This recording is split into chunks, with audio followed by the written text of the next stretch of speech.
Everyone नमस्कार, स्वागत है एक बार फिर से आपका संध्या कंप्यूटर के यूट्यूब प्लेटफॉर्म पर। फ्रेंड्स, पटवार और वीडियो के एग्ज़ाम की तैयारी करने वाले सभी विद्यार्थी ध्यान देंगे। खास करके फ्रेंड्स, पटवार की एग्ज़ाम की तैयारी करने वाले आपके लिए अब मात्र 7 से 6 दिन का समय बचा है। तो सबसे पहले मैं आपको बोल देना चाहता हूँ कि आज से ही फ्रेंड्स, अगर आप इस चैनल पर नए हैं तो आप चैनल पर जाइए और जितने भी वीडियोस हमने बनाए हैं उन सभी वीडियोस को आप अवश्य देखें, ताकि कंप्यूटर विषय को एक मजबूत धार दे सके। फ्रेंड्स, कंप्यूटर के क्वेश्चन आपके एग्जाम में बनेंगे, कम से कम 30 नंबर के क्वेश्चन आपके आएंगे कंप्यूटर के।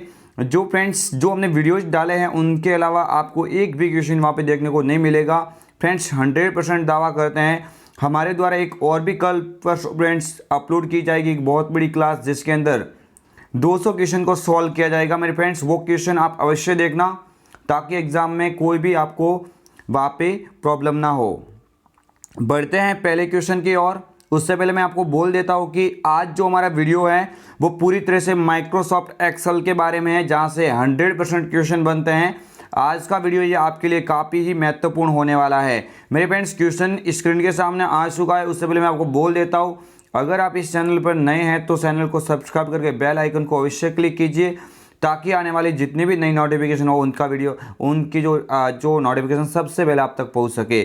Friends, question number first, Excel में बनने वाली शीट को निम्न में से क्या कहा जाता है? काफ़ी महत्वपूर्ण क्वेश्चन है फ्रेंड्स।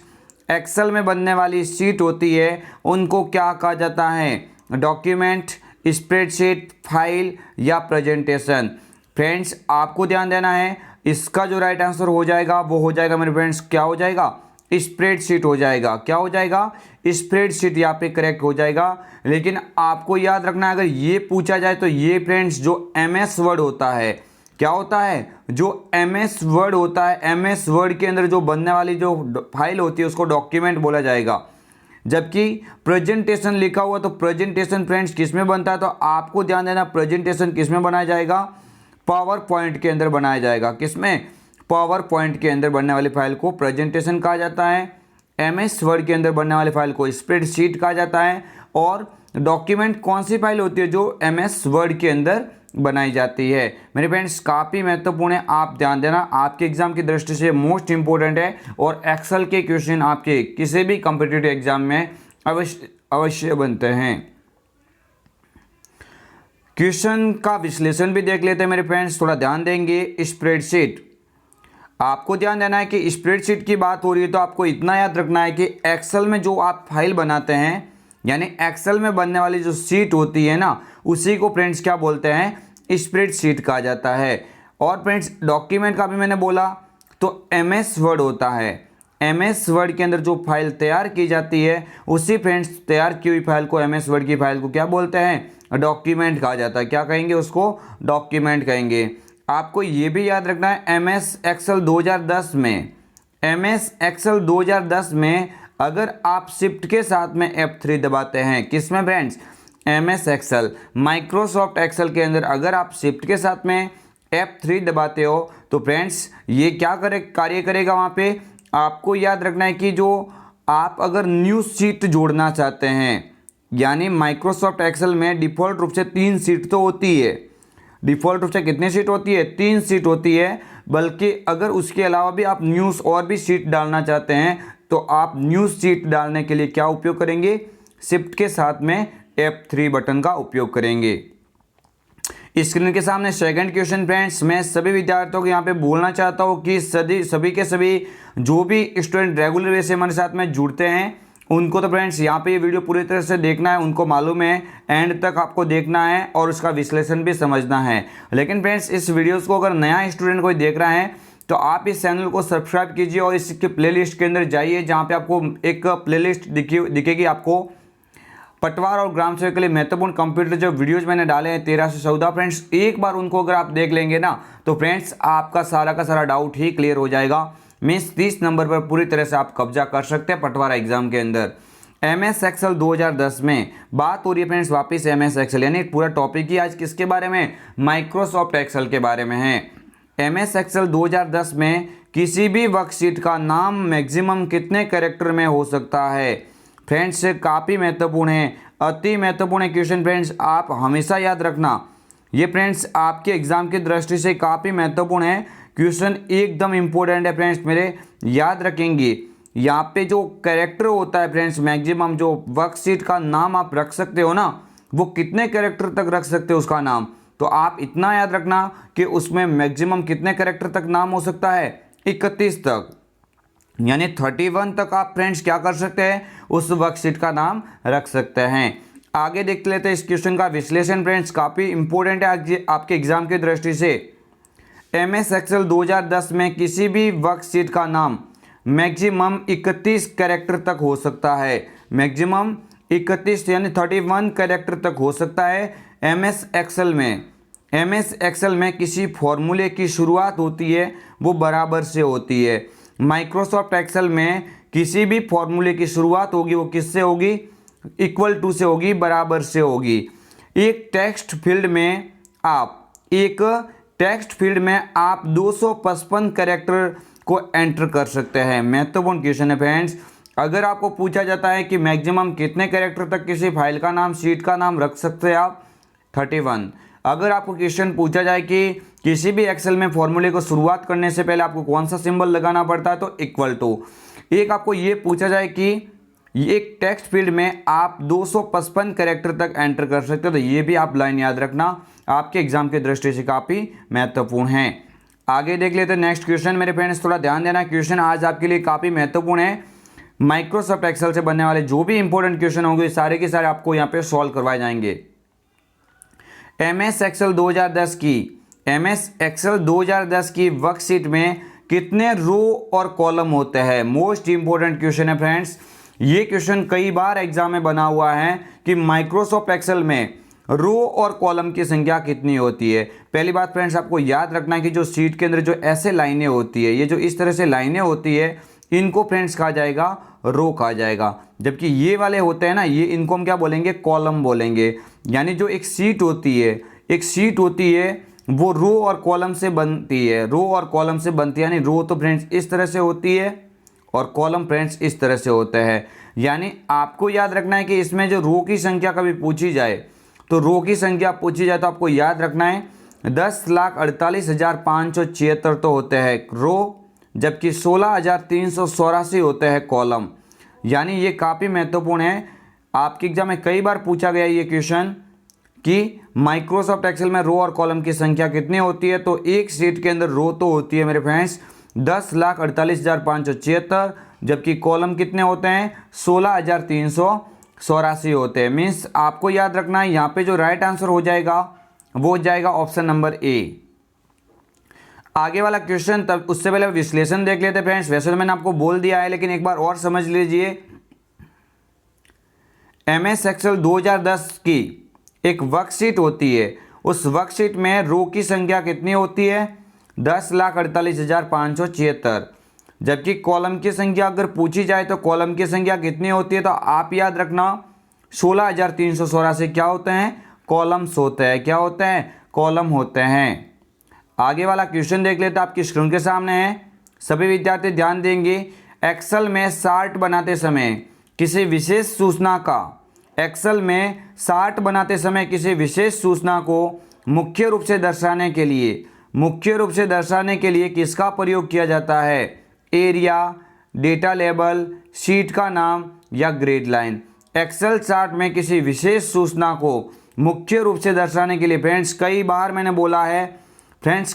आपको बोला है क्वेश्चन काफ़ी महत्वपूर्ण है, थोड़ा ध्यान देंगे फ्रेंड्स। बात यहाँ पे हो रही है किसकी, यानी एक्सेल में चार्ट होता है, तो चार्ट बनाते समय किसी विशेष सूचना को मुख्य रूप से दर्शाने के लिए किसका उपयोग किया जाएगा। मेरे फ्रेंड्स यहाँ पे याद रखना, ये क्वेश्चन बन जाता है तो आप क्या करेंगे, डेटा लेबल यहाँ पे बिल्कुल सही करेंगे, यानी इसका आंसर राइट कौन सा हो जाएगा, डेटा लेबल। फ्रेंड्स एक एक पॉइंट को हम समझते हैं विश्लेषण के द्वारा। मेरे फ्रेंड्स इस क्वेश्चन के अंदर आप भी और भी विश्लेषण देख लीजिए ताकि एग्जाम में कोई भी डाउट ना हो।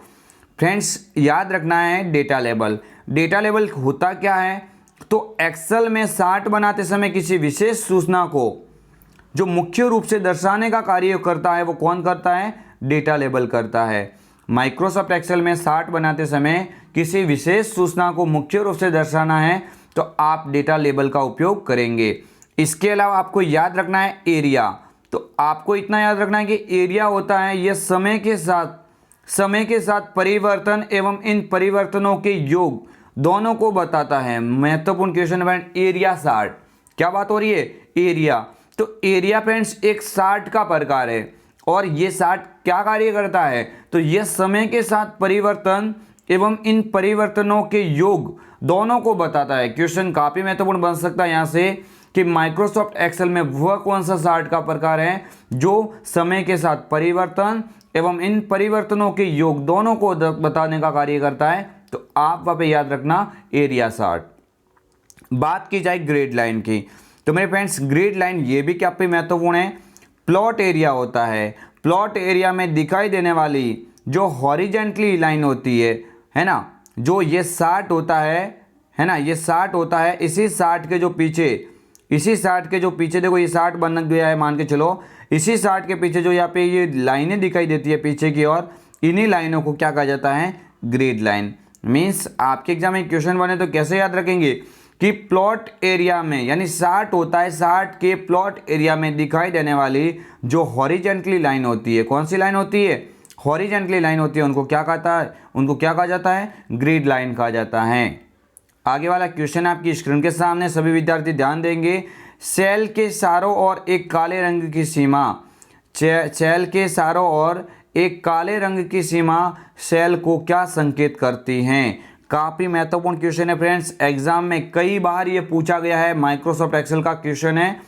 सेल संदर्भ, नेम बॉक्स, सक्रिय सेल या सेल पता, यानी कोई भी सेल को अगर आप क्लिक करेंगे तो चारों ओर ऐसे ब्लैक कलर की एक रेखा निर्देशित हो जाती है। मीन्स ये तय करता है कि उस सेल के ऊपर आप वर्तमान में काम कर रहे हो, यानी वो सेल क्या है? वो सेल आपको याद रखना अभी वर्तमान में सक्रिय है, उसके ऊपर आपके द्वारा काम किया जा रहा है।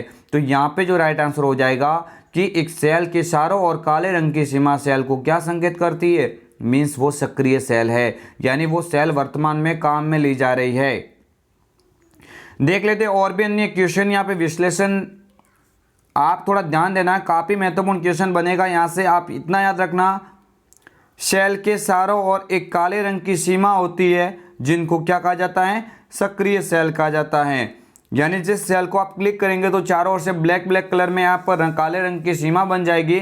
यानी वो कब बनती है? जब आप उस सेल के ऊपर काम कर रहे होते हैं, सेल को क्लिक करते हुए, है ना। Name box, name box friends आप इतना याद रखना कि नेम बॉक्स होता क्या है। तो नेम बॉक्स का एक तो दूसरा नाम क्या होता है? उसी एड्रेस बार होती है।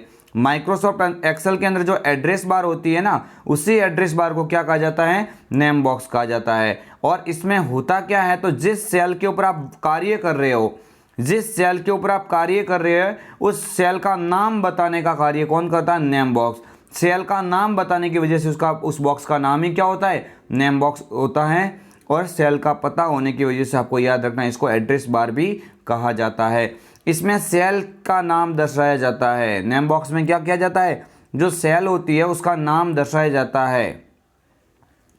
आगे वाला क्वेश्चन आपकी स्क्रीन के सामने, सभी विद्यार्थी ध्यान देंगे।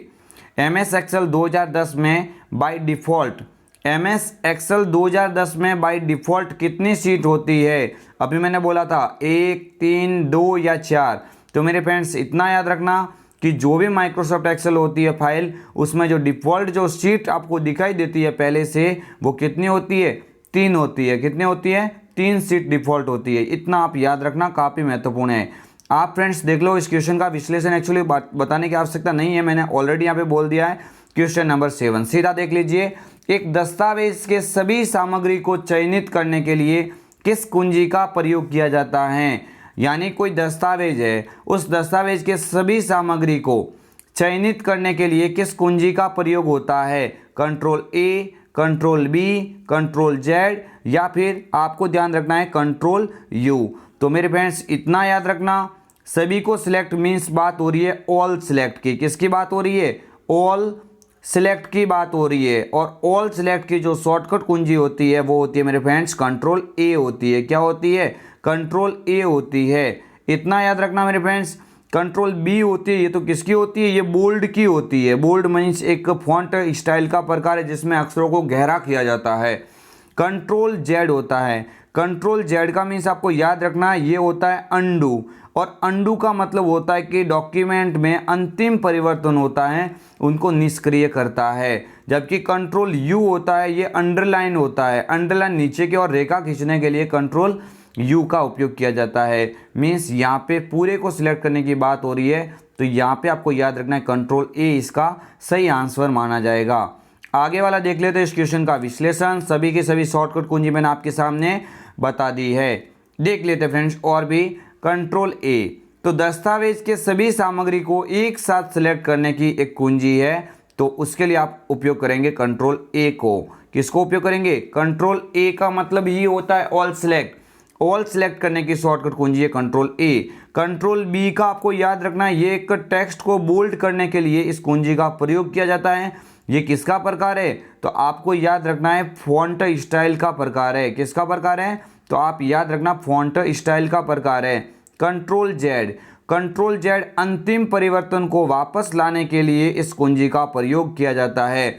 यानी डॉक्यूमेंट में हुए अंतिम बदलाव को पुनः निष्क्रिय करने के तो आप किसका उपयोग करेंगे? कंट्रोल जेड का उपयोग करेंगे। और निष्क्रिय किए हुए वापस डेटा का सक्रिय करने के लिए कंट्रोल वाई उपयोग करेंगे। आपको याद रखना है कंट्रोल यू, कंट्रोल यू क्या होता है? तो टेक्स्ट के नीचे जो अंडरलाइन होती है, अंडरलाइन लाने के लिए आप किसका उपयोग करेंगे? कंट्रोल यू बटन का उपयोग करेंगे। आगे वाला क्वेश्चन देख लेते हैं। क्वेश्चन काफी महत्वपूर्ण है। रो और कॉलम का कटाव कहलाता है। रो और कॉलम का कटाव क्या कहलाता है? मेरे फ्रेंड्स याद रखना टेबल, सेल, डेटा या शीट। तो यहाँ पे ये हो जाएगी रो और ये हो जाएगी कॉलम। जब रो और कॉलम बीच में ऐसे कटेंगे तो बीच में एक बनेगा क्या? एक बॉक्स बनेगा। इसी बॉक्स को फ्रेंड्स कहा जाता है सेल कहा जाता है। इसी बॉक्स को क्या बोलेंगे? सेल बोलेंगे। यानी रो और कॉलम का, रो और कॉलम का जो कटाव होता है वो क्या कहलाता है? सेल कहलाता है। मेरे फ्रेंड्स आप इतना याद रखना, ये आपके एग्जाम के लिए काफ़ी इंपॉर्टेंट क्वेश्चन है। फ्रेंड्स माइक्रोसॉफ्ट एक्सेल से आपके 100% क्वेश्चन देखने को मिलेंगे। देख लेते आप आगे वाला क्वेश्चन। सभी स्टूडेंट ध्यान देंगे, महत्वपूर्ण क्वेश्चन है। एक से अधिक क्रमिक सेलों का चयन, एक से अधिक क्रमिक सेलों का चयन करके उनको एक सेल में परिवर्तित करने की प्रक्रिया कहलाती है। एक से अधिक क्रमिक सेलों को चयन करके उनको एक सेल में परिवर्तित करने की जो प्रक्रिया होती है वो कहलाती है मर्ज, ओरिएंटेशन, पोर्ट्रेट व इनमें से कोई नहीं। आप याद रखना यहाँ पे बात हो रही है सभी सेलों को एक सेल में परिवर्तित करना, मीन्स बात होगी मर्ज की। मर्ज क्या कार्य करता है आपको याद रखना। मर्ज एंड सेंटर जो बहुत सारी सेल होती है उन बहुत सारी सेलों को जैसे मान के चलो साफ करके एक बड़ी सेल में परिवर्तित करना है तो आप किसका उपयोग करेंगे? मर्ज का उपयोग करेंगे। यानी इसका आंसर हो जाएगा मर्ज। देख लेते हैं फ्रेंड्स क्वेश्चन का विश्लेषण। आप इतना याद रखना बस, एक से अधिक क्रमिक सेलों का चयन करके उनको एक सेल में परिवर्तित करने की प्रक्रिया मर्ज कहलाती है। क्या कहलाती है? मर्ज कहलाती है। देख लेते हैं फ्रेंड्स टॉपिक का। इस टॉपिक का सबसे अंतिम क्वेश्चन मेरे फ्रेंड्स काफ़ी महत्वपूर्ण क्वेश्चन है। निम्न में से किस फंक्शंस द्वारा करंट डेट इंसर्ट की जा सकती है? निम्न में से किस फंक्शंस के द्वारा करंट डेट इंसर्ट कर सकते हैं? डेटा, टुडे, नाउ या ट्रिम। तो मेरे फ्रेंड्स काफ़ी महत्वपूर्ण क्वेश्चन है, काफ़ी महत्वपूर्ण क्वेश्चन है। सभी विद्यार्थी ध्यान देना कि टुडे का मतलब होता है आज। यानी माइक्रोसॉफ्ट एक्सेल में जो फॉर्मूला होता है कौन सा? करंट डेट इंसर्ट करने का, वो होता है मेरे फ्रेंड्स टुडे। क्या होता है? टुडे से फ्रेंड्स आप वर्तमान की जो डेट है वो आप इंसर्ट कर सकते हैं। फ्रेंड्स कैसा लगा ये वीडियो? हम आपके लिए लेके आए थे 10 महत्वपूर्ण क्वेश्चन, वो भी विश्लेषण के साथ में। आपको याद रखना है माइक्रोसॉफ्ट एक्सेल आपके लिए काफ़ी महत्वपूर्ण है, इसलिए माइक्रोसॉफ्ट एक्सेल से हम और भी अन्य वीडियो आपके सामने बनाएंगे। और कल फ्रेंड्स माइक्रोसॉफ्ट एक्सेल के और भी अन्य क्वेश्चन आपके सामने देखने को मिलेंगे। फ्रेंड्स दावा है फ्रेंड्स, मुझे उम्मीद है ये वीडियोस आपके लिए एग्जाम में बहुत हेल्पफुल होगा। फ्रेंड्स विश्वास बनाए रखिए। हमने जो वीडियोज़ आपके इस चैनल पे, आपके जो संध्या कंप्यूटर चैनल पे हमने जो अपलोड किया है, हमारे संध्या कंप्यूटर चैनल पे जो वीडियोस अपलोड किए हैं उनमें से आपको 100% क्वेश्चन देखने को मिलेंगे। फ्रेंड्स ये हमारा दावा है। फ्रेंड्स आप इतना याद रखना है कि बहुत ही जल्द हम इस चैनल के माध्यम से कंप्यूटर के रिलेटिव जो भी अन्य महत्वपूर्ण क्वेश्चन है, अति महत्वपूर्ण क्वेश्चन है, उन सभी क्वेश्चन को हम विश्लेषण के द्वारा समझेंगे। मीन्स सुपरफास्ट एक्सप्रेस की तरह फ्रेंड्स 1 घंटे या 1.5 घंटे की क्लास में हम 300 या 200 कंप्यूटर क्वेश्चन आपके सामने पेश करेंगे। फ्रेंड्स वो वीडियो आपके लिए एक रामबाण की तरह साबित होगा। फ्रेंड्स धैर्य बनाए रखना, आप कंप्यूटर के सब्जेक्ट के साथ साथ में और भी अन्य सब्जेक्ट को क्लियर करना, क्योंकि कंप्यूटर आपके एग्जाम में आएगी 30 नंबर की, आपको और भी अन्य सब्जेक्ट पढ़नी पड़ेगी। फ्रेंड्स आप हमारा वीडियो फ्रेंड्स देख लेंगे तो कंप्यूटर में तो फ्रेंड्स आप ये मान के चलिए कि कंप्यूटर में तो आपके क्वेश्चन काफ़ी सारे राइट वैसे भी हो जाएंगे। आप केवल विश्वास बनाए रखिए, बाकी अदर सब्जेक्ट को भी आप अपने साथ साथ में क्लियर करें। फ्रेंड्स कैसा लगा ये वीडियो आप कमेंट बॉक्स के द्वारा टाइप करके भेजें। और फ्रेंड्स मैं दावा करता हूँ कि एक्सेल से ऐसे क्वेश्चन ही आपके एग्जाम में देखने को मिलेंगे। फ्रेंड्स कुछ पीछे रहा होगा क्वेश्चन, तो इसमें 2 पार्ट्स के द्वारा डिवाइड किया है। माइक्रोसॉफ्ट एक्सेल का एक और भी अन्य वीडियो आएगा जिसमें आपको 100% और भी अच्छे क्वेश्चन देखने को मिलेंगे। फ्रेंड्स मिलते हैं कल एक और नई वीडियो के साथ में, तब तक के लिए जय हिंद, वंदे मातरम, जय भारत। सभी विद्यार्थियों को संध्या कंप्यूटर की ओर से गुड नाइट।